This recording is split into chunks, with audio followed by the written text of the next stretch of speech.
All right, what's good? What's good, everybody? Welcome to the Talking Sports with Manny YouTube channel.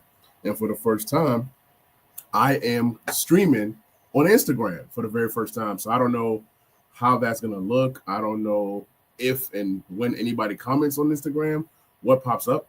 So we're going to go ahead and dive on in. But before I dive on in, it's been a lot of injuries, man. Um, we had James Conner go down for the season. We have Terry McLaurin dealing with an injury, could miss Sunday. We have Mike Evans out for a couple weeks. We have all kinds of injuries going on right now, and it's not good for our fantasy teams. But like I said, I'm going to go over waiver wire options.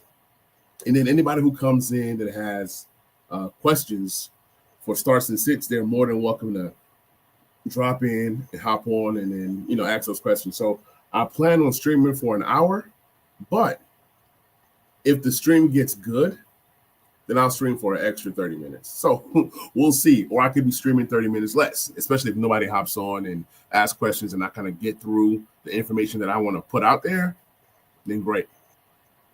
What's good, Time Out Sports? Appreciate you hopping on the stream, man. We're about to dive on in to week 4 waiver wire additions. We're going to start with quarterbacks. Shout out to Carson Wentz for playing a great game last week, man. Carson Wentz showed me that he still has wheels. He showed me that he can still run the ball, which was excellent, which was great to see. He had 207 yards passing, including that nice bomb to Luke McCaffrey, who had that touchdown. And so he had 207 yards passing, a passing touchdown. He rushed for 40 yards and a rushing TD. The only mistake was that fumble, but other than that, Mariota had a phenomenal game. For those of you guys that are going to be playing in Superflex leagues or playing in one quarterback leagues, Marcus Mariota is a good streaming option this week versus the Atlanta Falcons team, who sometimes have a good defense, sometimes they don't. But after seeing what the Carolina Panthers did to them at Carolina, although this game will be in Atlanta and Atlanta should play better, but I will take Marcus Mariota this week versus Atlanta. That's a very good pickup, especially with all these different injuries that are happening and going on right now. So if you can get your hands on Marcus Mariota if he's still available, I say get him. I don't think that Jaden Daniels plays this week, and it's for 2 reasons. For one, the Commanders want to manage Jaden Daniels' health. That's one. And for 2, Mariota's playing well. All right, we have George or Jorge. Appreciate you hopping on the stream. It says, what up? I just got offered Brian Thomas Jr. for Garrett Wilson. Your thoughts? And I'm thinking this is Dynasty. In Dynasty or in any format, honestly, give me Garrett Wilson over BTJ, Brian Thomas Jr. That's just how I feel about it. I think Garrett Wilson is still a top-tier wide receiver. And as you can see last week, he produced even without his homie Justin Fields playing. So, yeah, give me Garrett Wilson. Brian Thomas Jr. is not looking good right now in any format, Dynasty, redraft. He's struggling right now. So, appreciate the question. Garrett Wilson all day. All right, the next QB to stream this week is Geno Smith. I know Geno Smith had a horrible week 2. He had a great week 1, lots of yards, 1 TD. Week 2, he looked terrible, right? Because that offensive line for the Raiders are bad. But in week 3, fantasy-wise, he played well. He had 289 yards passing and 3 scores, and all 3 scores went to Trey Tucker, which I hate that guy. But anyways, so yeah, he's a good streaming option. He's going against the Bears, and we all know the Bears have a terrible defense. So that's just me. Andre writes, Manny, do I sell high on A.J. Brown? Absolutely. Get rid of A.J. Brown the minute you can. This was the game that we were waiting for. This was the blow-up game. A.J. Brown shows up. He shows out, and you sell him. Somebody's going to want A.J. Brown. Me, honestly, I do not trust the Eagles' offense in fantasy. The Eagles are such a better real-life defense than they are fantasy. Number one, great runners in Jalen Hurts and Saquon Barkley. What happens when Saquon Barkley and Jalen Hurts get the bulk of the touchdowns? Then what does that mean for A.J. Brown and Devonta Smith? Or maybe it's a Devonta Smith game. And then it's just not enough. And then Dallas Goedert has played well in the 2 games that he's played this season. So, yeah, I'm definitely selling higher on A.J. Brown. And if you don't get what you're looking for, you keep him. If you guys are new to the page, please subscribe. Gladly appreciate it. All right, Next QB on my list is Carson Wentz. Yes, Carson Wentz. Carson Wentz looks like a better QB than J.J. McCarthy in that offense. Two reasons. First reason, J.J. McCarthy looks bad. The second reason was J.J. McCarthy couldn't find T.J. Hockenson. For whatever the reason was, Carson Wentz is able to go to a safety valve, T.J. Hockenson. I think he's going to be better for this offense. And he's playing the Pittsburgh defense that has struggled to contain anybody. So I'll take my chances with that. Andre writes, who are some guys you'd buy low on and trade A.J. Brown for? So if you are a Chase Brown fan, and if this is Dynasty, I would trade A.J. Brown for Chase Brown. I still think that Chase Brown has a lot in the tank, and possibly you can trade A.J. Brown and get a Chase Brown plus, right? Because Chase Brown, he's playing really, really bad right now, right? Timeout Sports says JSN. Yeah, definitely JSN, but I think, in my opinion, you have to trade A.J. Brown plus to get a JSN right now. JSN is going to be a top 5 wide receiver in fantasy this year. So, yeah, it's going to be tougher to get a JSN, but if I have A.J. Brown, I'm trying to sell him for a running back that I feel is safe, that can end up a top 15 guy. Like, for example, you can trade A.J. Brown right now for Cam Scatterbo and a first, right? Or Cam Scatterbo in the second, or Cam Scatterbo and a tight end, or whatever, something along that line. So I have Chase Brown, Gibbs. It's auction style. It's auction dynasty. Okay. Good deal. Good deal. Yeah. Yeah, I would move A.J. Brown the minute I can. But, like I said, do not sell low on A.J. Brown. Sell high. All right, let's get to the next quarterback. Tua is going against the Jets. The Jets defense is up and down. Tua is a good pickup this week, especially if you're dealing with quarterback injuries or a bad quarterback matchup. So Tua is an option. He came to life a little bit last week, throwing for 3 TDs, even though he threw that interception. Yeah, he threw for 2 touchdowns. The running back had the other one. Yeah, so he's finding that connection again with Tyreek Hill. He's finding that connection again with Jalen Waddle. So could bode well. Could bode well for you guys. If you guys are new to the page, please subscribe. Please smash that notification bell so you guys can, see me when I hop on. I'm also going to be going on tomorrow, and tomorrow we'll be doing the Starts and Sits show. I'll either do it around this exact same time or anywhere between 3 p.m. Central to 6 p.m. Central is when I'm gonna go live tomorrow, and I'll go live for a longer period of time because people usually have Starts and Sits questions. You guys are free to ask them now. It's all good. All right, moving on along. Bryce Young, he's been up and down, but he's been solid. 603 yards passing, 50 yards rushing, 5 passing TDs, 3 INTs. He's been solid, and he's going against New England. New England is one of them defenses that is like up and down. It's up and down.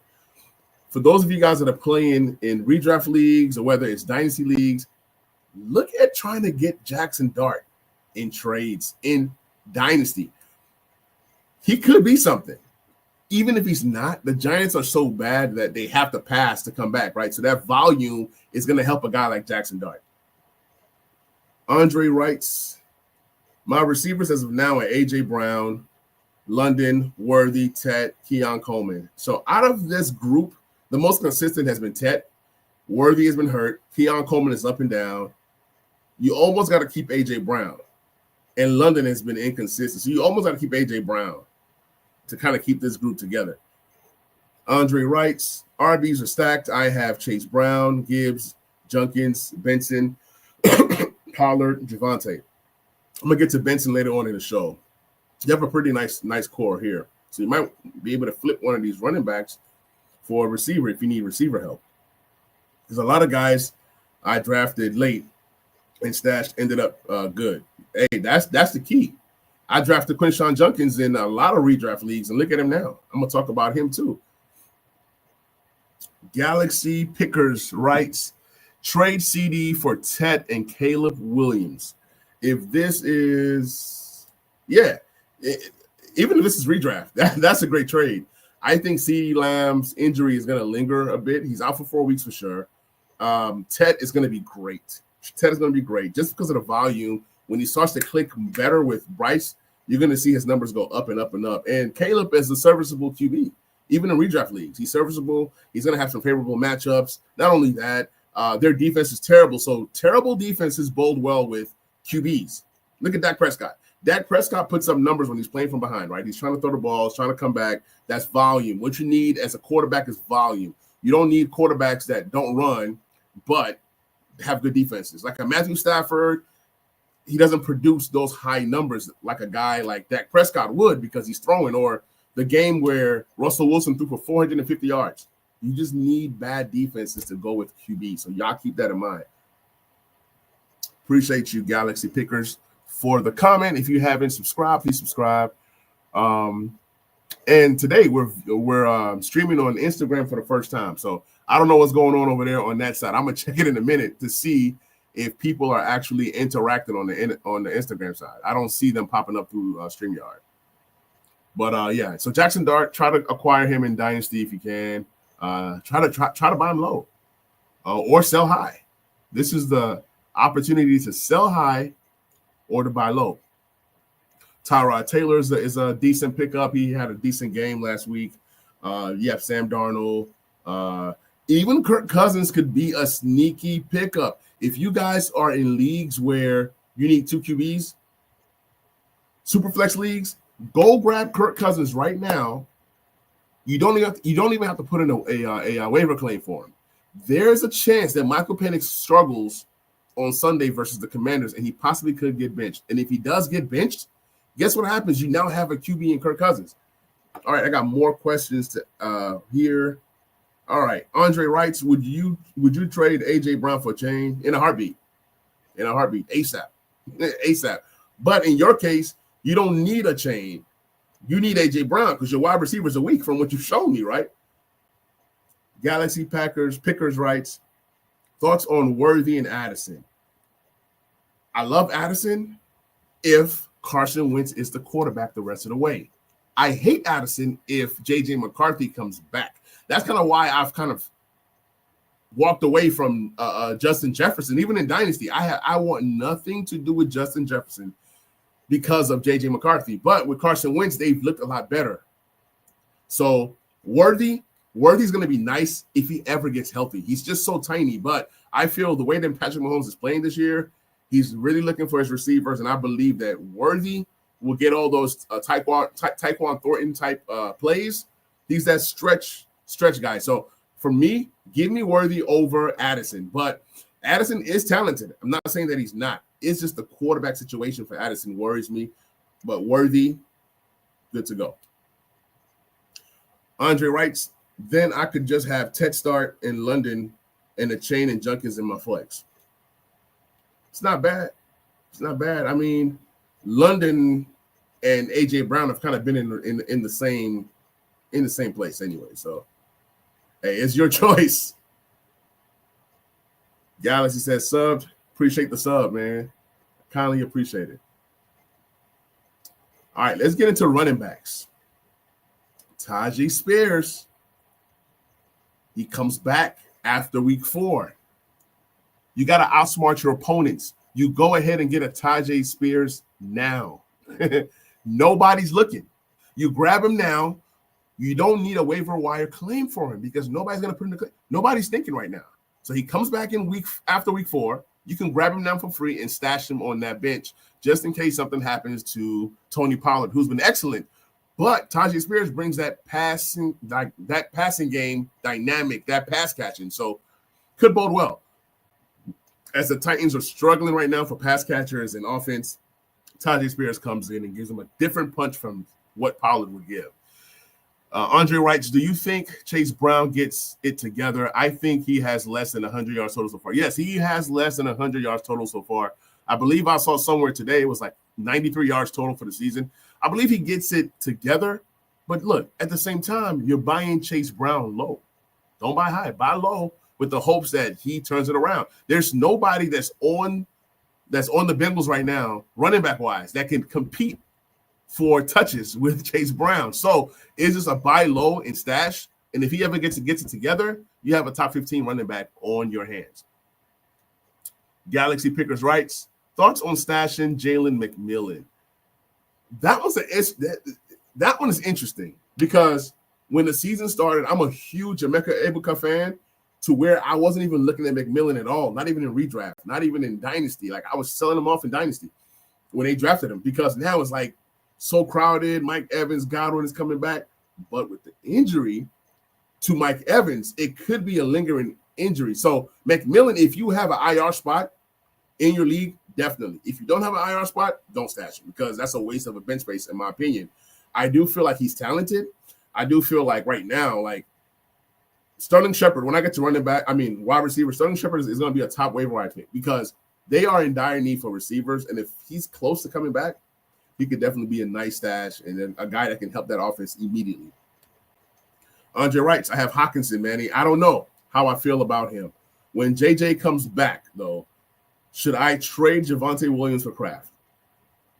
Whew, yes, because I love Hawkinson. I'm a huge Hawkinson fan, but as long as JJ remains a QB, I don't know. So, yeah, definitely. If you have Hawkinson right now and don't have a backup tight end, definitely look for backup tight ends. Definitely go after Kraft. After I go through my waiver wire, I'm going to kind of go through who's leading.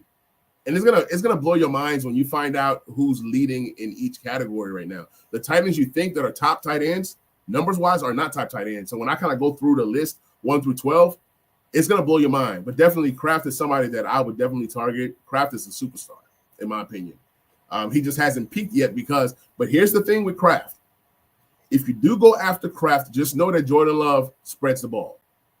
Jordan Love doesn't lock in on one guy. He might go Golden. He might go Dobbs. He might go this guy, that guy. So many weapons that they go to.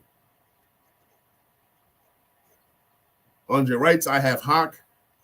My backups are Fannin as of right now. Fannin is solid. He's splitting reps with Njoku, and they really love Fannin. As long as Joe Flacco stays the QB, Fannin is going to be heavily involved in the offense. But Njoku's starting to make up some ground. So kind of watch that a little bit.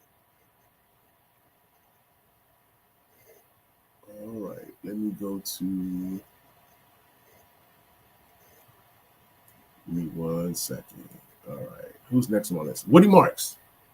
Woody Marks seems to be – he looks like the eye test. He looks like the most productive running back on that team. Nick Chubb looks slow. He looks washed. There are times when he flashes, but I think Woody Marks is going to be the guy that he's going to end up this season as the back for the Texans. So he's somebody that you can grab and stash, but you got to wait on him, though. Eventually, he'll be the guy, in my opinion. They don't have much options out there. Damian Pierce has been ineffective. Then they have Ogunwale. He's more of like the pass catching guy. Woody Marks can do a little bit of both. Even in the receiving game, he has 46 yards. So he's definitely somebody that you should look at. Let's look at the Washington Commanders backfield. This is going to be crazy the rest of the season. If you look at the NFL, the Commanders have the number 2 rushing offense in the NFL right now, as of today, and it could change. They run the ball, and of course they have quarterbacks that run the ball like Jaden Daniels or Mariota. They have a rushing attack. So here's what happens. I'm thinking it was going to be Bill Krosky-Merritt, and I still believe in Bill Krosky-Merritt. I'm a big fan. But with Eckler going down, here comes Chris Rodriguez. He's the guy that's going to get more of the tough yards down the middle. He's a guy they're going to give the ball to for short yardage. Bill can do it too. But then here comes McNichols, who's the third down back, who's replacing Eckler, but he's the one that runs for 60-plus yards for a touchdown. So it's going to be frustrating, but here's the thing. If you're ever in a pinch, bye weeks are coming up. You're going to need a running back to plug in, right? And if you have, or let's just say you have no other option, you can plug in any one of the 3 Washington running backs, and maybe, hopefully, they get you a score, and that kind of helps you boost for that particular week. So this particular week, it was Rodriguez who had 39 yards rushing. He led the running backs with the tough yardage, but it was McNichols that had 78 yards off of just, 4 carries. So this backfield is going to be very, very weird. It's pretty much going to be touchdown dependent just because it's a three-headed monster at running back. But grab you Rodriguez, stash him. You never know. Maybe somebody gets hurt, and it creates more opportunities. So that's how I look at it.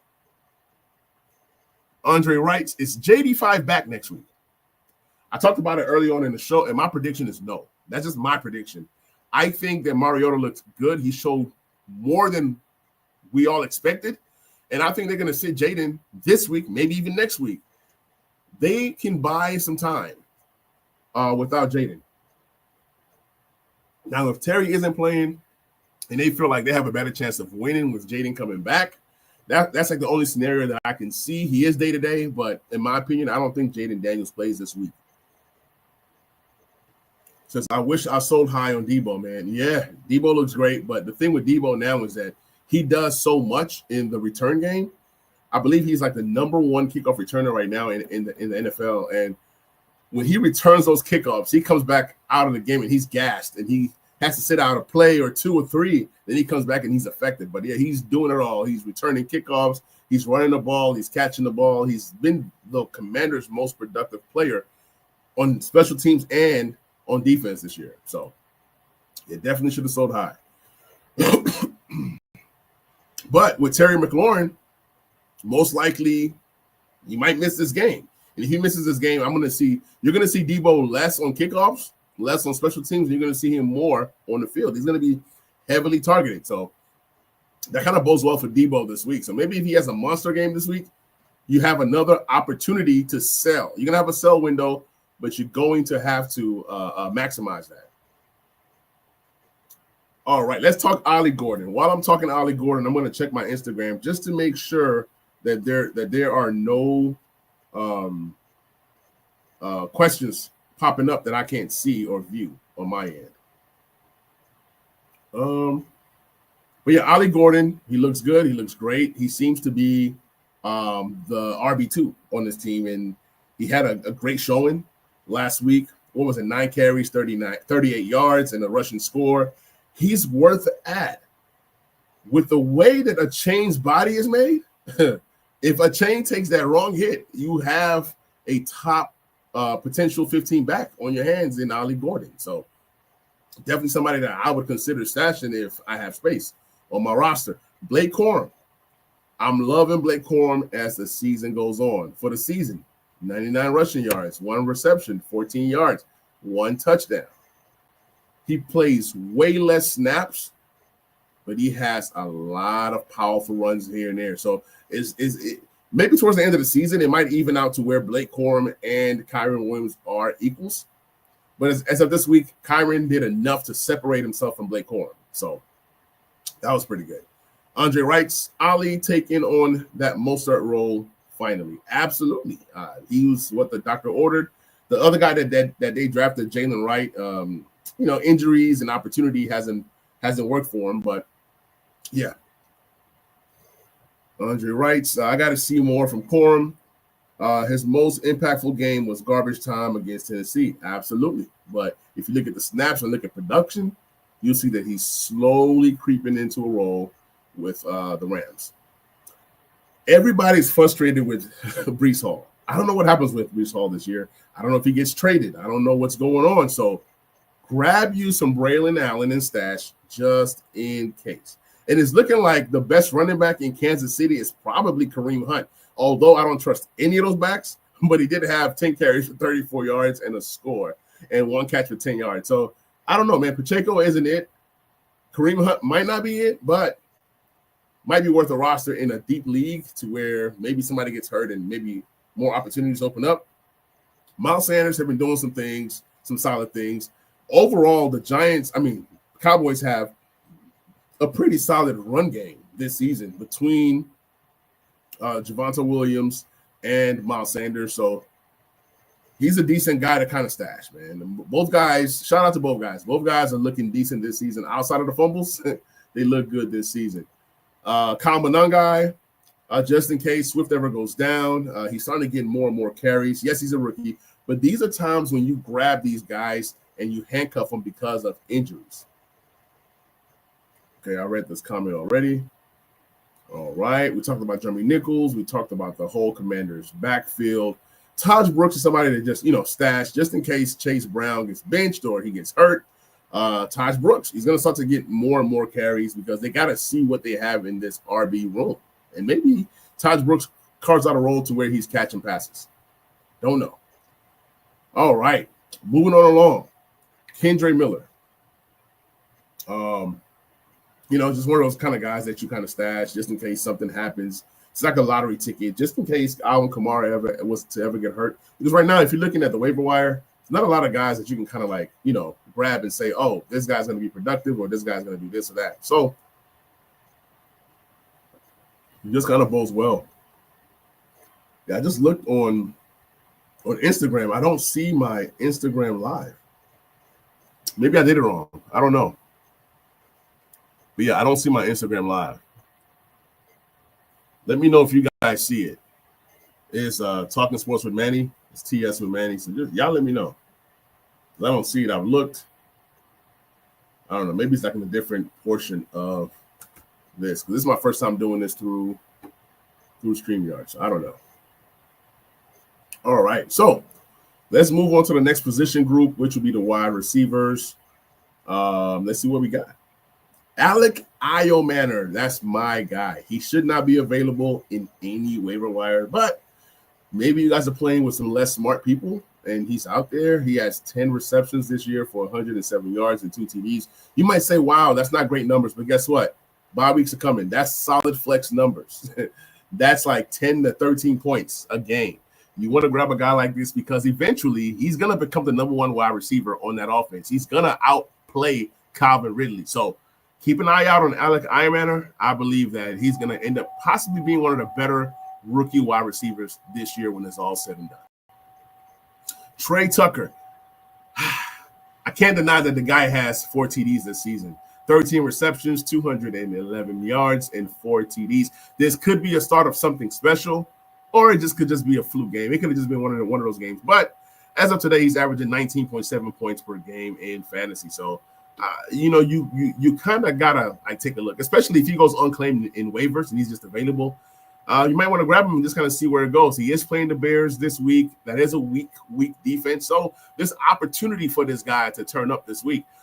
Luther Burden, same kind of scenario. He just had his breakout game this week, 3 receptions for 101 yards and a score, and he's playing a Vegas defense that's pretty bad. So this could be a potential shootout between the Vegas Raiders and the Chicago Bears. So if that happens, guess what? Garbage points is good for fantasy football. We're looking at targets, right? We're looking at volume. So it could bode well for you grabbing Trey Tucker and Luther Burden on waivers this week. Now, y'all remember, week 5 is when Jalen Coker comes back. So if this is a guy that you want to stash, you want to go ahead and grab him with Jatavian Sanders going down for Carolina Panthers. I mean, the only productive, healthy receiver they have right now is Ted. And honestly, Xavier Leggett is just not it. He's not that guy. And then he's hurt as well. So Jalen Coker could be a top target for Bryce Young. They have to throw a lot to come back. And it just could bode well. If you guys are new to the page, please subscribe. If you guys got questions about starts and sits, ask away. Shout out to Torrey Horton. Torrey Horton, mid-round pick. He could be that guy for the future that goes well with Jackson Smith and Jigba as the season goes on. So far this season, he has 2 receiving touchdowns. Now, I know that he hasn't gotten like a lot of work in yet, but if Cooper Kupp was to ever go down, he's going to be legit the number 2 wide receiver over a guy like Jake Bobo. He's past him. So, yeah, Torrey Horton, man, he's looking good. He's looking like a steal in this draft. He's looking like a gem in this draft. And then he returns kickoffs as well. If your league gives you points for kickoff returns, that just bodes well for you. Tyquan Thornton, I talked him up on the Talking Sports with Manny TikTok page. I was talking about the game and how this guy is starting to pick it up. I mean, 9 receptions, 171 yards, 2 TDs.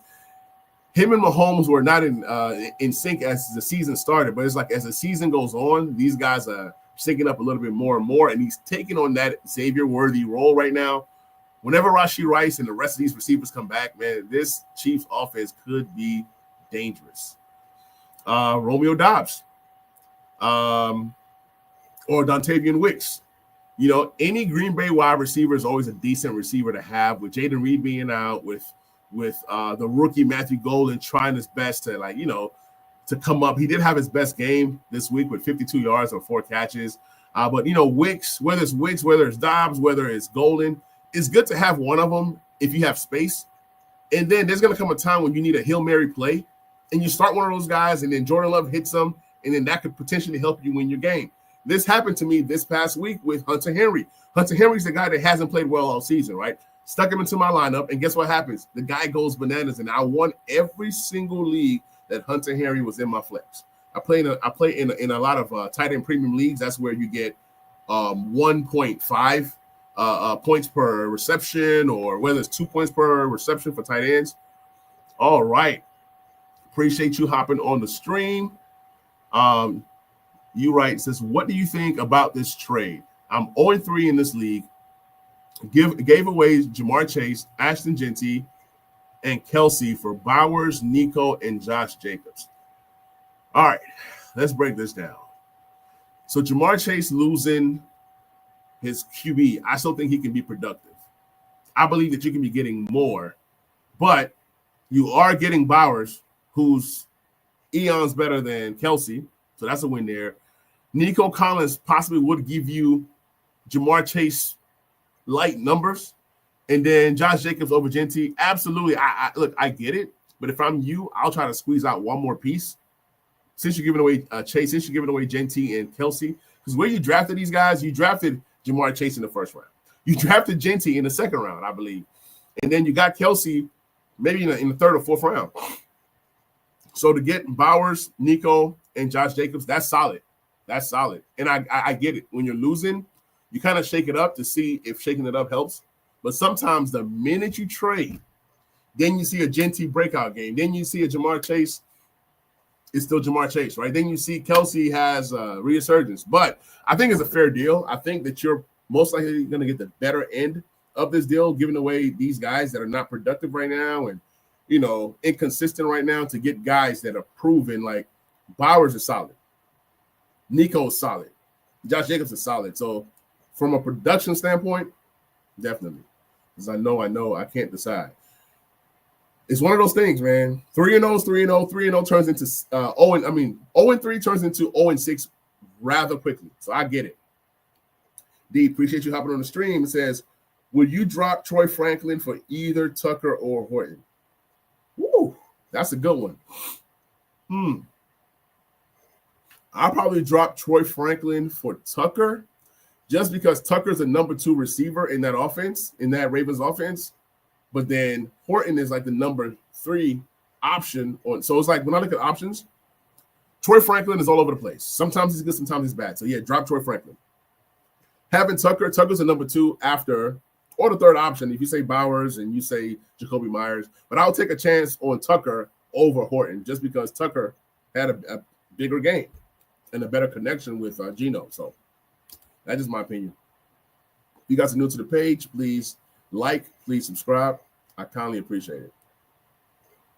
All right, Christian Kirk, just because the Texans are just looking for receivers to throw the ball to. He didn't do much, but he's back. His first game back, 3 catches for 25 yards. He is talented. Maybe he creates a better rapport with CJ Stroud and then, carves out a role. But out of all the receivers that are out there in free agency, he's one that is proven and could have potential. With Dallas losing CeeDee Lamb, what do? You go Tolbert, do you go Turpin? If the Dallas Cowboys actually use Turpin the way they're supposed to use Turpin, Turpin will be a solid pickup for you guys. But it's one of those things you have to grab somebody. So, it's going to be a lot of Tolberts being picked up. There's going to be a lot of Turpins being picked up. I really honestly don't know how but out of everybody, the biggest winner is going to be Jake Ferguson. Jake Ferguson is going to continue to climb and climb and climb and climb. And that's somebody that I'm in on. I am so in on Jake Ferguson. That's just my thought. Take a look. So, appreciate you, man. All right, if you guys have questions, be sure to put the questions in. I'm going to check them, in and out. So Brandon Ayuk is eligible to return, possibly week 6, week 7, based off the injury. He's a guy that if he's in your waiver wire and you have IR spots, grab him, stash him. I drafted him early on in the season in like the late rounds in my redraft leagues, and he's just been sitting on my bench, sitting in my IR spot. But with losing CeeDee Lamb, if I need that IR spot, I am quick to drop Ayuk, honestly, because at the end of the day, I don't know what Brandon Ayuk I'm getting. If you guys are hopping in, if you guys have starts and sits questions, be sure to ask, and whatever y'all want to ask, just ask away. And if you're new to the channel, please subscribe and please like. Appreciate y'all. All right, we got Parker Washington. When it comes to the Jags, all of their receivers are weird. And this is what I mean. All right. You got Parker Washington, right? A decent slot wide receiver. You have Brian Thomas Jr., who was great last year, fell off. And you have Travis Hunter, who they don't know whether he's going to play majority corner or receiver. And then you have one more, De'Ami Brown from Washington's field stretcher. So I don't know what's going on in that offense. But with injuries and with Travis Hunter, I don't know what's going on. It seems like the receivers you want T-Law to throw to, he throws to the other guys. So maybe it could bode well for you guys in deeper leagues. Calvin Austin, he's been solid. He has 2 TDs on the season. He's going to be the slot wide receiver, similar to the kind of slot receivers that Aaron Rodgers played with in Green Bay, like a Randall Cobb type guy. Sterling Shepard should be a top waiver wire pick this week. When you look at the Bucs, they need receivers bad. Mike Evans is out. Godwin might not come back this week, right? You have Emeka, so Emeka to the moon. Then outside of Emeka, you have a struggling Cade Otton, who you should go ahead and grab. Between Cade Otton, Sterling Shepard, and Emeka Buka, those are going to be the 3 guys. And, of course, Bucky Irvin and Rashad White. These are going to be the guys that Baker's going to be throwing to. So there's going to be targets out there. And, last week, Sterling Shepard had 4 catches for 80 yards. So it could bode well for you. Just saying. All right. Appreciate you, Tyler. Tyler writes, thoughts on Godwin? And Godwin, I don't know, it says adorable. Maybe that was somebody else. But Godwin and Thornton. So with Godwin, he's a stash. If you can grab Godwin and stash him, that's great. I don't think he comes back this week. He could, but I don't know. Because Godwin didn't go on the IR, he can come back at any time. It's just him being fully healthy. Now, Thornton, I like Thornton. I think Thornton is the number 1 receiver right now in Kansas City with everybody hurt. Smith-Schuster is the number 2. Thornton is the number 1. So if you can grab these guys to kind of help you with all these injuries that you have, yeah, bodes well. He says, Adonai, okay. I'm sorry. I was like, who is adorable? Okay, yeah. Adonai, yeah. I believe Adonai is you mean Ayamaner? Okay, Ayamaner. Ayamaner is a Titans receiver. Yeah, I just talked about him. Yeah, he's the guy that you should grab. Alec Ayamaner. Yeah. He's really, really good. Plays for the Titans, I believe. And yeah. That's a guy that I loved pre-draft.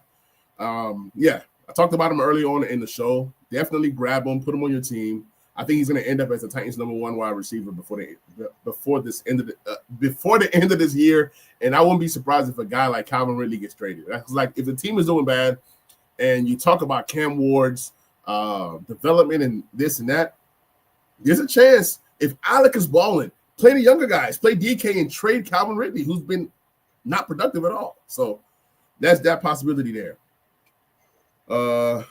Says just got offered Bowers and Pickens for AJ Brown, Kelsey, and Scatterball. I like Scatterball. if you don't need running backs, then I understand it because it's Bowers over Kelsey for sure. Pickens right now and AJ Brown are probably going to be a wash. I probably lean Pickens. So all you're losing is Scatterball. So if you don't need a running back, this is a solid deal. I love Bowers a lot. I think Pickens is going to outproduce A.J. Brown the rest of the way, especially with CeeDee Lamb being hurt. So that's a no-brainer, right? But then Scatterball, that's the key. I think he's going to could end up as a top 15 back this year if he continues at this pace. But if you have running backs, then you can make this deal. It says, no way, right?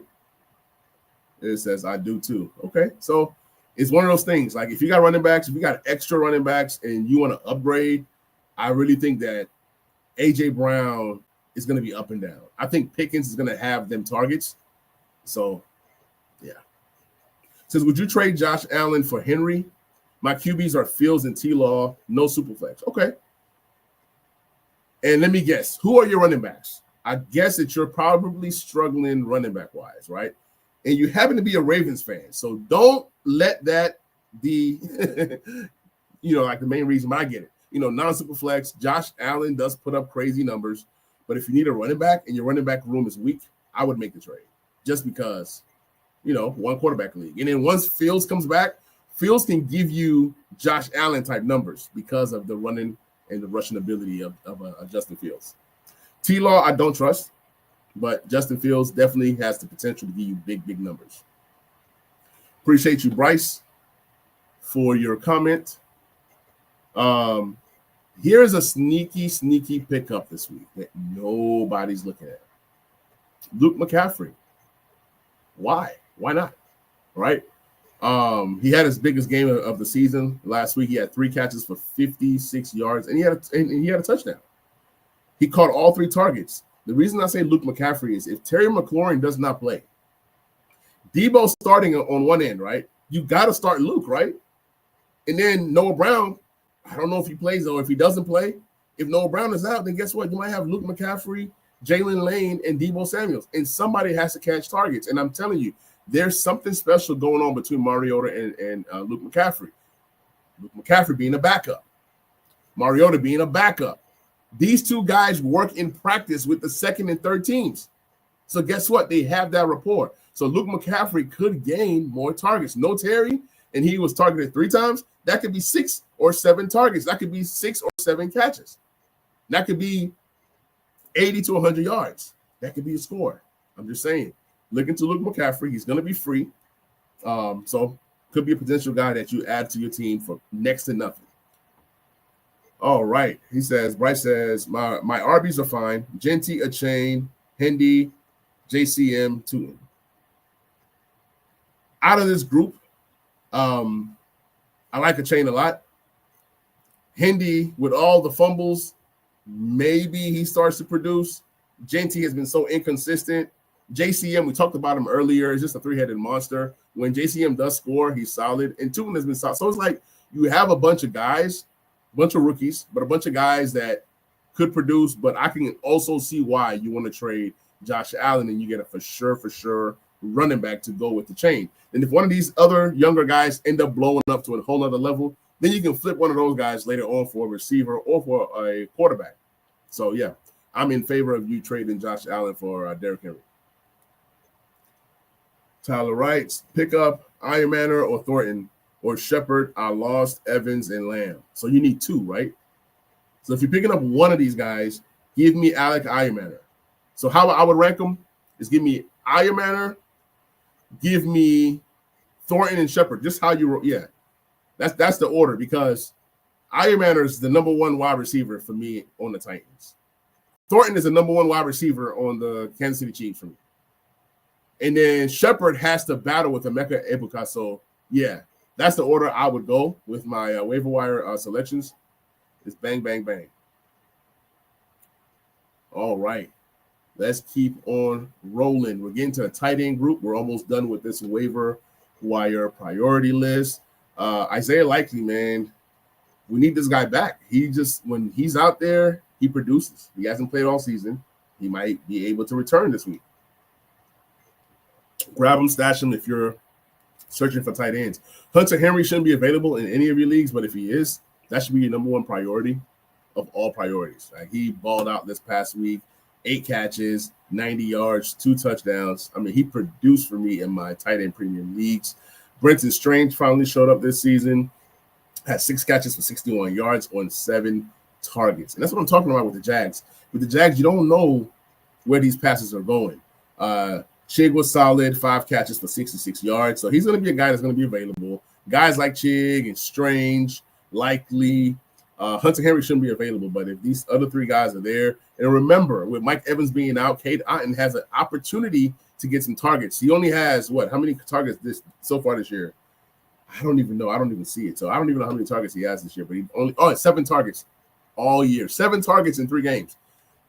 That should actually double this next coming game. So it could bode well for you. All right, no more questions so far. All right, let's keep on rocking.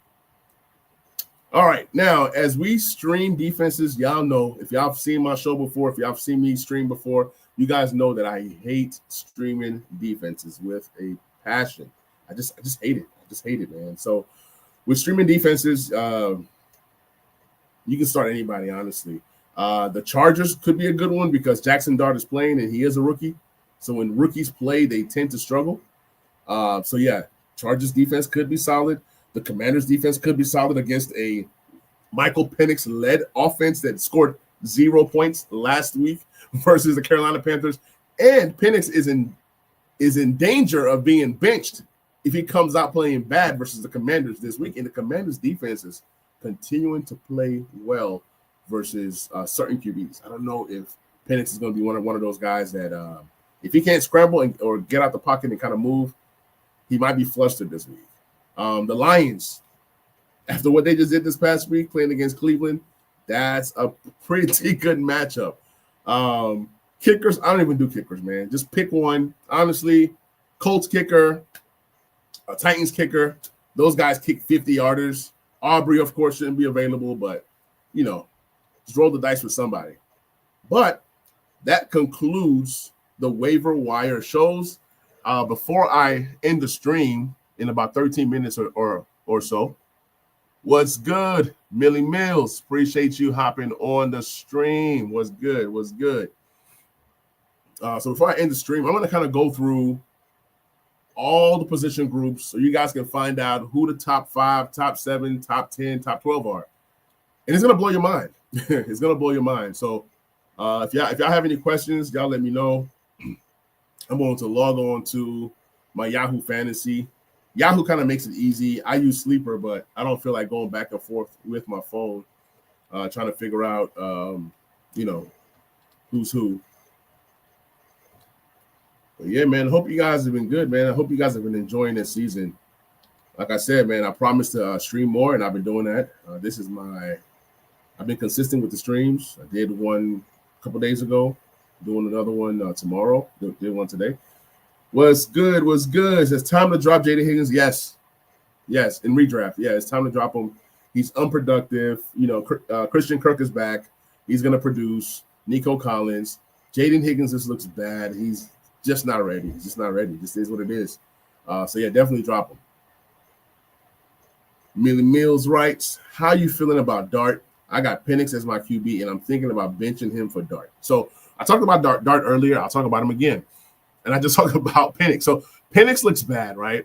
But then again, the Commanders, they struggle versus the pass. Look at Geno.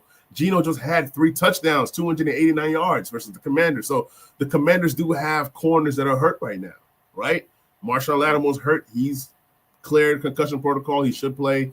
Amos looks good. But then outside of Amos, like Mikey's struggling. So it's a toss-up, man. But I have a bad feeling about Penix this week.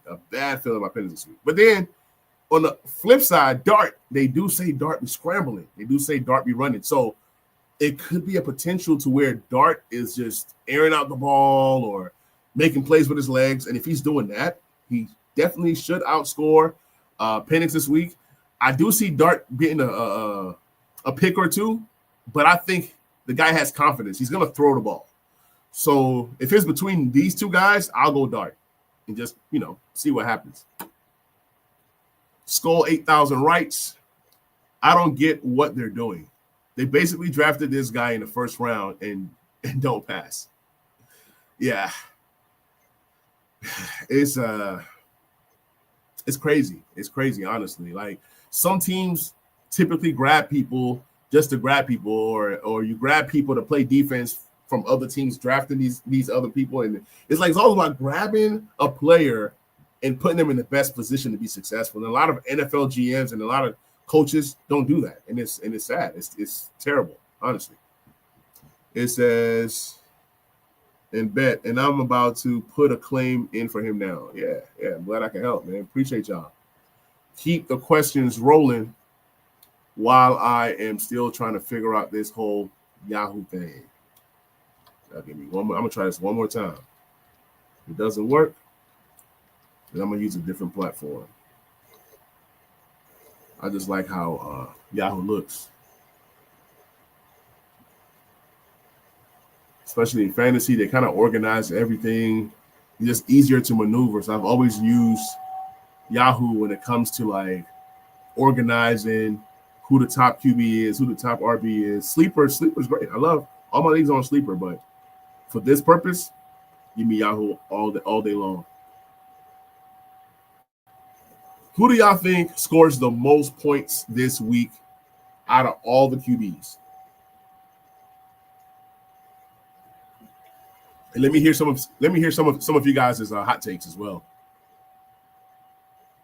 Millie writes, I just sent a guy Chase Brown and T. Higgins for Kyron.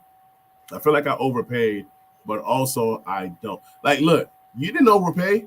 You're giving away two guys that ain't doing nothing. Chase Brown right now ain't doing nothing. T. Higgins right now ain't doing nothing. Kyron is productive, but also try to grab your Blake Corum and just attach. If you're making this kind of investment for Kyron, make sure you handcuff with Blake Corum just in case. I don't think you're paying too much. That Cincinnati's offense doesn't look good. Jake Browning is horrible.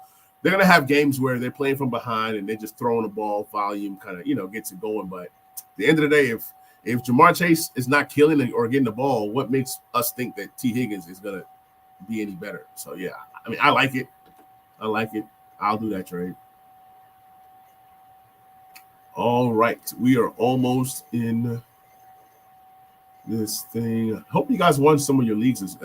Look, I play in a bunch of leagues. I can't tell you guys how many leagues I play in because y'all think I'm crazy. But I play in a bunch of leagues. And let's just say I won the majority of my leagues this week. So that was definitely exciting to see. All right, players, league leaders. Yes, we are here. All right. So let's do the QBs first. Haven't done this in a while. So the number one QB in fantasy football right now. Can y'all guess who it is? Lamar Jackson. Lamar Jackson is the number one QB right now in fantasy. And if you're playing in the league where it's 4 points per touchdown, Lamar Jackson has 82 points right now.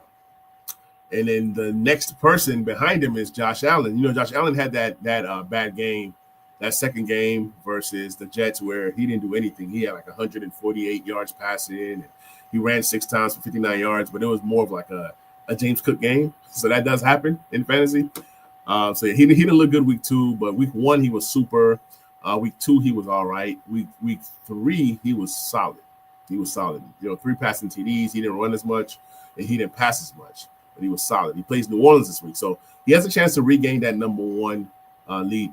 You guys will not believe who the number 3 QB in fantasy is right now. The number 3 QB in fantasy right now is Caleb Williams. But that's what happens when you have these guys that have these amazing, crazy games. And then it just kind of boosts you, right? So week 1, Caleb had 24 points, right? He passed for a touchdown, ran for 210. Then he ran for 58 yards on the score. So that kind of boosted him to 24 points week 1. Week 2, he was solid versus Detroit. Fantasy-wise, 207, 2 scores. Then last week, he had a great game. 298 yards passing, 4 TDs. He didn't run as much, but it boosted him to 29 points. So with all that being said, and then now he's playing Vegas. So Caleb is a decent buy in redraft right now. He's a decent buy in redraft. He said, Miller's talking about how. Yeah, man, look, it's crazy. That's why I like to kind of give the people watching the stream who's 1, 2, 3, 4, 5. So that way it puts things into perspective. If you have a Caleb Williams, you sell high. You sell high right now. But right now, he's the number 3 quarterback in fantasy. It's crazy. The number 4 quarterback in fantasy right now is Daniel Jones. He's been solid all year long, putting up solid numbers, 29, 22, 15. He's been good. He took a step back last week because, it's 41-20. You keep running the ball when you're up by so much, right? But Daniel Jones gives you consistent running. He's giving you solid passing. He's been solid all year. And he plays the Rams this week, a tougher matchup, but he plays Vegas and Arizona and the Chargers next. So some favorable matchups coming up for him these next 4 games. So bodes well for him. There's a potential where Daniel Jones, if he increases his rushing ability, he might start messing around, and he's up there with Josh Allen and Lamar Jackson. I'm just saying. But it's going to take a lot of rushing for Daniel Jones to kind of get up there. But Daniel Jones is above Jalen Hurts. So Jalen Hurts is number 5 right now. Drake May is number 6. Justin Herbert is number 7. Patrick Mahomes is number 8, thanks to the rushing Mahomes this season. 18 carries for 125 yards and 2 scores. Number 9 is Baker Mayfield. Number 10 is Jared Goff. Shout out to Jared Goff for last night, man. Last night, Jared Goff, he made plays when he needed to make plays. In fantasy, he might not have produced at a high clip, but 202 yards passing, 1 touchdown. But it was just that clutch 4th down play to Amon-Ra St. Brown to just kind of seal the game. That was key. So where was I? 1, 2, 3, 4, 5, 6, 7, 8, 9, 10. Jared Goff is 10. Geno is 11. And Aaron Rodgers is 12. And out of these top 12, Geno is the one that's available in most waivers. So Aaron Rodgers has been solid. He's not the best, but he has been solid. He's number 12. So those are your top 12 QBs. That's what you consider the QB ones. Millie writes, who would have thought Danny was number 3? Yeah, well, Danny's actually number 4. Caleb is 3, Danny's 4. But it fluctuates. Depending on what league you have and rules, sometimes Danny is 3, sometimes Caleb is 4. So it kind of flip-flops based off of what scoring that you're looking at. But yet to have Danny and Caleb right there is crazy. Millie Mills writes, where is Jordan Love? All right, let me count. So Rodgers was number 12. Russell is number 13, and Love is number 14. The thing with Love is he's more of a real-life QB than a fantasy QB because he spreads the ball. Like, look what he's done this season so far. Game 1, 188 yards passing and 2 scores. His team wins 27-13. Plays against Washington, 292 yards, 2 scores. His team wins 27-18, right? So both times they score 27, and he scores 15 and 20 respectively in fantasy. He struggles against the Cleveland Browns. Good defense, right? They lose 13-10. Jordan Love passes for 183 yards, 1 touchdown, 1 INT. He scores 12 points.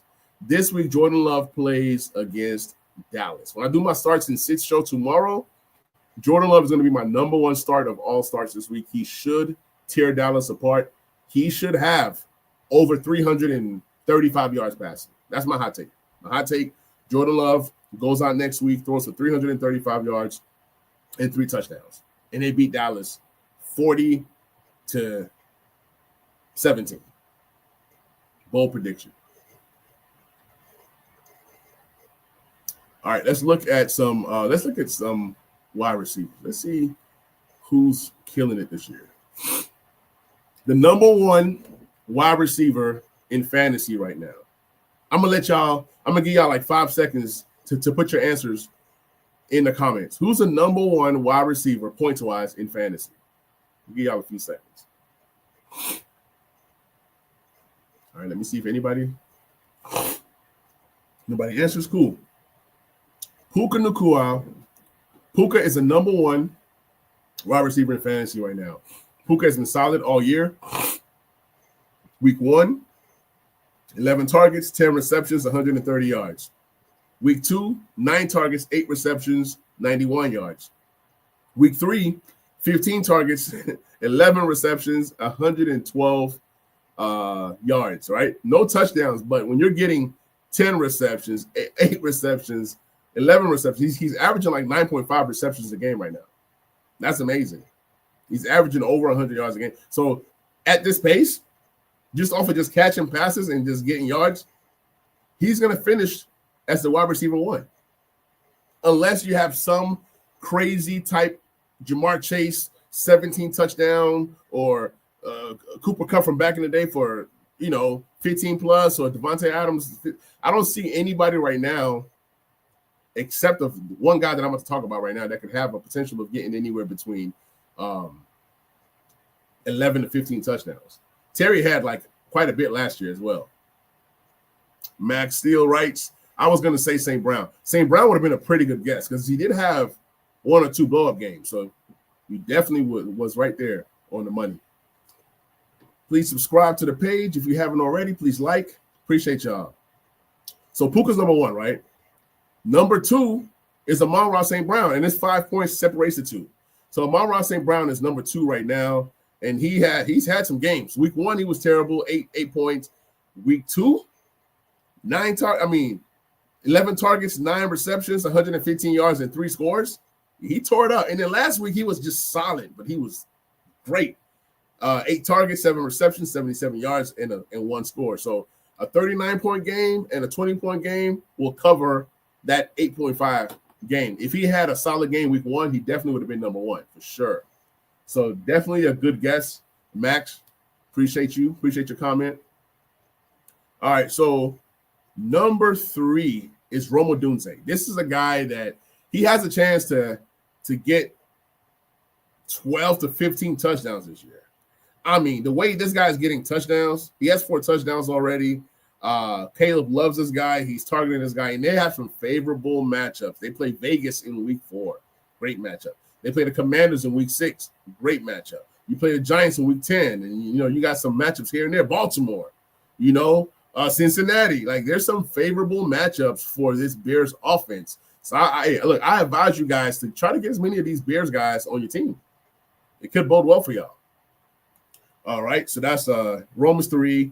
Trey Tucker, with that crazy game, he's the number 4 receiver in fantasy right now. The guy had a 40-point game and goes from like wide receiver 75 to wide receiver 3 in a blink of an eye.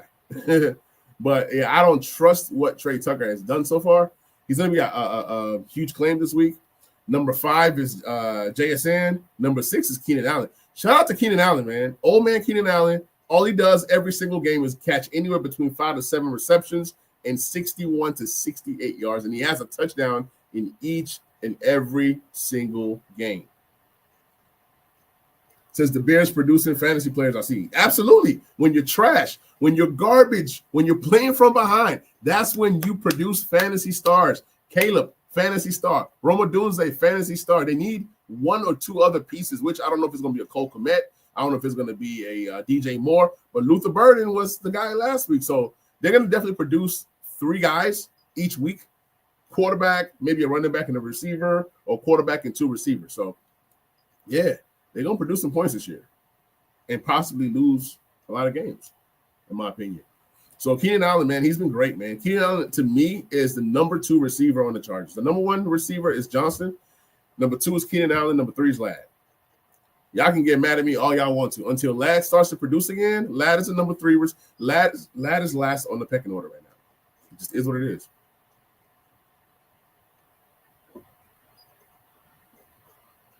Max writes, curious what you think about McConkey moving forward with Allen and Quentin looking so good so far this season.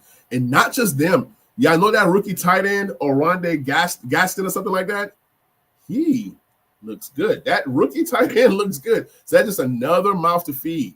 If you can trade, what I would do in redraft leagues is if once Ladd has a breakout game, a crazy nice game, sell.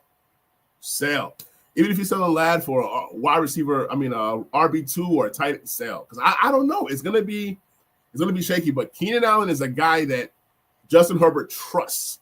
They've had that rapport. They have played together. So that's what I would do. Also, it's just gonna be crazy.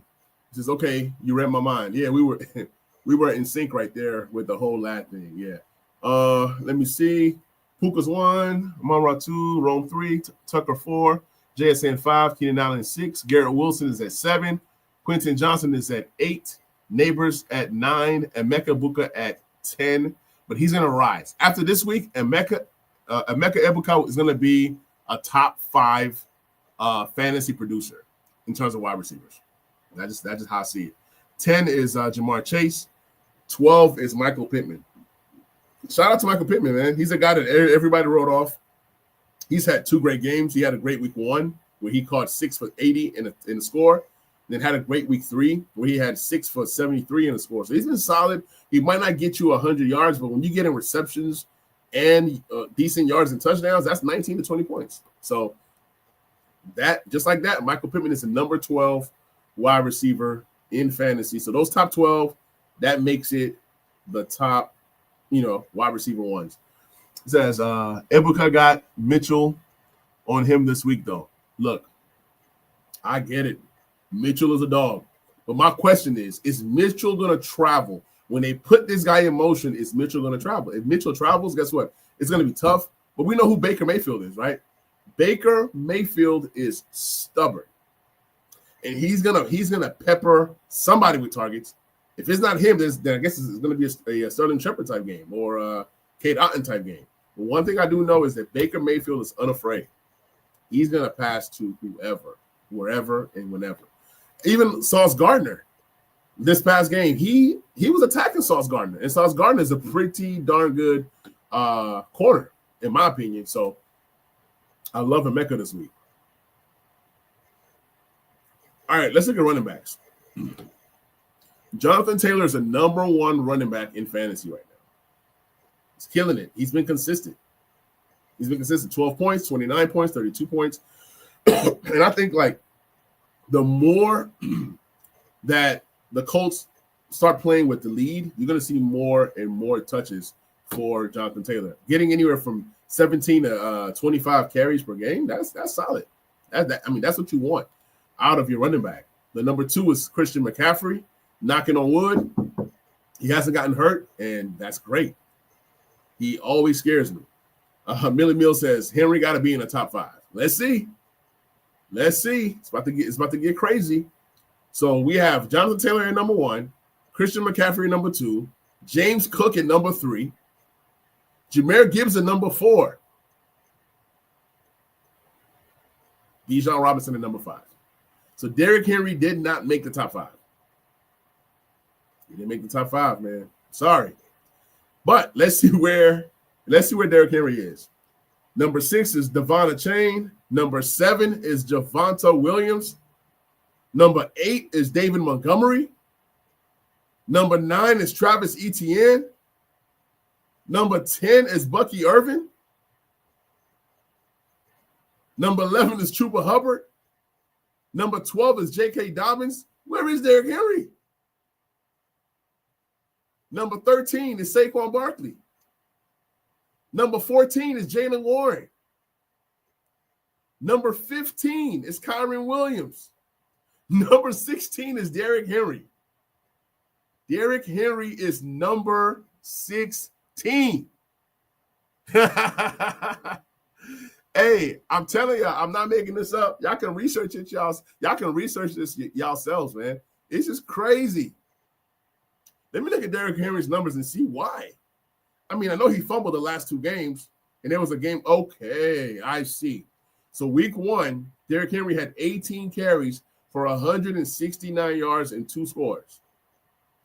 Week 2, so they won that game versus Buffalo. Mind you, he fumbled it in that game. Then week 2, he plays Cleveland. They win 41-17, but it was like a Lamar Jackson crazy game, passing game. Derrick Henry only got 11 carries for 23 yards. 23 yards. So we got to start respecting this Cleveland's defense. They're good. It's just Lamar was Lamar. Now, this Cleveland game, I don't know if he fumbled in this game as well. I'm not sure. Then the third week, which is this past week versus Detroit, he had 12 carries, 50 yards, and a score, and then he fumbled. So he ended up with 10 points. Yikes. Yeah. Derrick Henry, I don't know, man. He has those flashes where he runs like crazy, he runs somebody over, and we're just so accustomed to Derrick Henry being a consistent 100 yards, 2 or 3 scores, 100 yards, 2 and 3 scores, 150 yards, this, that. he will bounce back. I think him and Saquon Barkley will bounce back. But as you guys can see, a lot of you guys invested in drafting Derrick Henry in the first and second round. He's way at the bottom.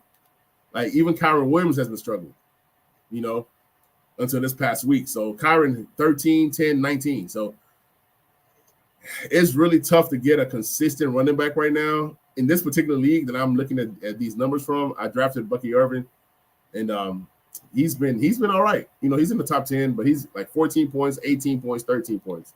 Even he hasn't been solid. So, yeah, it's been wild, man. It's been wild. So when we look at actual rushing yards, let's see who's leading the league in rushing yards. If I had to guess, I'll probably say Jonathan Taylor. So, yeah, Jonathan Taylor has – trying to make this thing okay. Jonathan Taylor has 338 yards rushing. James Cook is number 2 in rushing. And, of course, ETN had that great week 1. ETN is number 3. Derrick Henry is number 4. Number 4 in the NFL in rushing yards. But guess what? He has those fumbles. He's lost 2 fumbles, right? He doesn't get involved in the receiving. He only has 2 receptions. Out of all these running backs, he only has 2 receptions. He doesn't get involved in the running game. So if Derrick Henry isn't getting involved in the running game, you might want to sell high. Sell him. You grab your guy that's getting receptions, like an ETN plus. You might trade Derrick Henry for ETN plus. I'm just saying. Steele says, out of curiosity, where was Walker on that list? Walker. Let's see. Let's go back and fix this again. All right, so 1, 2, 3, 4, 5, 6, 7, 8, 9, 10, 11, 12, 13, 14, 15, 16, 17. Kenneth Walker is running back 17. Derrick Henry was 16. So right under Derrick Henry. So that just goes to show you that, okay, it says, that's crazy, is I drafted ETN and traded him for Jaylen Warren before week 1, and it's kind of hitting now. Yeah, it's with running backs, you just never know. You never know. Warren, I was high on, but he's looking okay right now. In PPR leagues, the key is to get these guys that get you some high reception upside, right? So if you look at the guys that catch passes, right? Christian McCaffrey's 25 receptions. So he's always going to be the top 3 to top 5 running back every single year because of his high volume of receptions, right? Then you look at guys like after 25 for Christian McCaffrey, who's on pace for over 100 receptions this year. After Christian McCaffrey, it kind of drops to that next tier. That's Jahmyr Gibbs and the chain. Both guys have 18 receptions each. Then it drops again to another tier of Bucky Irvin and Bijan Robinson, who had a great week 1 or 2, but doesn't have a great week last week. Like I think week 1, he had 6 receptions for 100 yards. So he does a lot of good things in the passing game. It just, that offense is just bad right now. So always look for these backs that get receptions. I think that guys like Travion Henderson is going to skyrocket. If Quinshon Judkins ever gets hurt, then you can look at a guy like Dylan Sampson. So yeah, the receptions do matter, and touchdowns also matter. So receiving touchdowns, you have a chain with 2, you have Chuba Hubbard with 2, then everybody else has 1, right? Then you look at receiving yards. Well, yeah, receiving yards. You have Christian McCaffrey with 213. You have Bijan with 164. You have Jaylen Warren, who I was high on, with 142, but he doesn't do anything else. Then you have a chain with 141. Then Ramondre Stevenson with that crazy game he had in week 2 with 138. Outside of that, no other running backs have 100 receiving yards. So that receiving work can really take a regular back from regular to extraordinary. So keep that in mind. So whenever I'm drafting, I like dual backs like Bucky Irvin, Gibbs. These guys, I was thinking Chase Brown, but Chase Brown has been bad this season. James Cook is another one. He receives, he runs. So with running backs, man, it's funny. Make sure you have your running backs handcuffs. Let's look at tight end, and then we'll wrap this up. All right. The number one, this one is the funniest. Out of all the lists that I'm about to go through, y'all, this one is the funniest list. The tight ends. When I list you the top 12, we might just do top 7 because there's not a lot of really good tight ends this year. So you have Jake Ferguson. He's the number 1 tight end right now in fantasy. And he's just doing it off of just receptions. He has 27 receptions for 183 yards. He's like pretty much close to getting 10 receptions a game. He's very close to 10 receptions a game. So when you get in those kinds of receptions and targets, like from weeks 1 to 2 to 3, he climbed 6 targets in week 1, 12 targets in week 2, 14 targets in week 3. And with CeeDee Lamb being gone, he's going to receive up to 15, 16 targets the next game versus Green Bay, especially if Green Bay is scoring, right? So he's been solid. He hasn't scored yet, but when he does start to score, you can see Jake Ferguson putting up 30-plus points. So if you can get your hands on Jake Ferguson, grab Jake Ferguson now. I mean, 9 receptions and 13 receptions in the last 2 games is crazy. So, yeah, Jake Ferguson right now is the tight end 1.